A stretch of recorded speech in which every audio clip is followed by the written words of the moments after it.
a look at what's happening later this week. There's a new bid to legalise assisted dying for people with 6 or fewer months to live, and that will go before Parliament. Yeah, the private member's bill seeking to allow terminally ill adults to end their life will be introduced by the former Justice Secretary, Lord Falconer, on Friday. Earlier this year, we spoke to the actor and campaigner Liz Carr, who said any moves to change the law will leave vulnerable people, including those with disabilities, at much greater risk. Assisted suicide, we always hear that it's about choice. But what happens when you feel that you have no choice but to use it? What about when it's easy, because it's there, because it's legalised? And what we're seeing in countries like Canada, but also in countries like the Netherlands and Belgium, is that those safeguards that begin, they whittle away.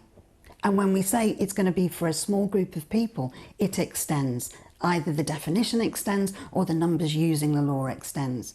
But absolutely, this is an emotive and a difficult story, and I do not come at this as somebody who wants anybody to suffer. I want everybody to have a good death, regardless of what people on the other side might think. I think that's the thing. We all want ourselves, our families, everybody to have a good end of life. The only difference is me and other people don't believe that assisted suicide is part of that solution. That's the campaigner Liz Carr there. Well, we're joined now by Lord Falconer of Thoroton. Good morning, Lord Falconer. Thank you for joining us this morning. Good morning. Now, we heard some of the concerns expressed there by Liz Carr, who's a campaigner against this. What measures are there to ensure that those risks would be protected against in any new law that would come into place? In the bill that I'm proposing, and it's the same one that was proposed a decade ago, the safeguards that 2 doctors have got to say that one is terminally ill, that one is got the capacity mentally to make the decision. And in addition to those 2 doctors, there's also got to be the approval of a High Court judge. What my bill seeks to do is provide choice to people in the final months or weeks or days of their illness. The way that one dies very often, as Esther Ranson has said, leaves one's loved ones with a final memory of what one's like. And if one wants to go with the assistance of some drugs provided by a doctor, then I think that's a right that everybody should have, but obviously subject to safeguards. And do you have sympathy for those people who are concerned that there is a risk of people being pressurised into assisted dying? I think it's really important that there be proper safeguards, and that's why 2 doctors and a High Court judge is the vital safeguard that we're providing. It makes that choice made by somebody who is dying probably the most safeguarded choice at the end of life process that anyone could ever have, much more safeguarded than any choices about treatment. There is that slippery slope argument, isn't there? And how could this be guarded against any further extension of it? In those countries where the basis of the law is only for terminally ill people, then the right to an assisted death only applies to those who are terminally ill. In those other countries where intolerable suffering is the basis of the beginning of the law, then you see it extend to people who I would not agree at all should have an assisted death. So if you start as places like Oregon, which is the first country in the world, or the first state in the world that did it, with it only being available for those who are terminally ill, that's where it sticks.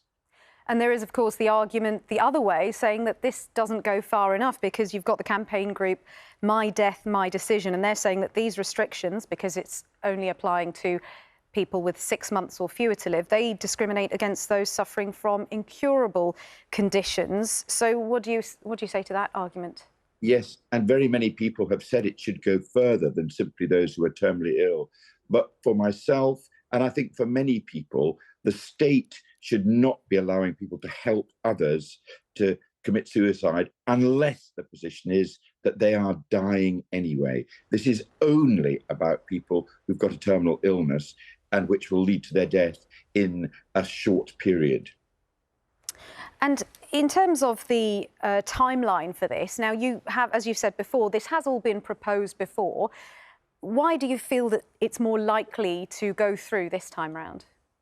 Well, the last time it was proposed, it was that the Lords gave it a second reading, which they agreed with it in principle. That means, and then there was a debate about various amendments, but they fell because of a lack of time. The key decider in relation to this is the House of Commons. And if my bill were to get through, then the House of Commons could consider it, though they could consider an earlier bill. The last time the Commons considered it, which was a decade ago, they rejected it. But since then, there's been an almost 75% change in the people who are now in the Commons. What's more, there is a sense that this change, its time has come. You can see in other parts of the United Kingdom, for example, the Isle of Man, for example, the Channel Islands, for example, Scotland, one can see bills getting closer and closer to passing. I think the time has come, the time is ripe for this great change.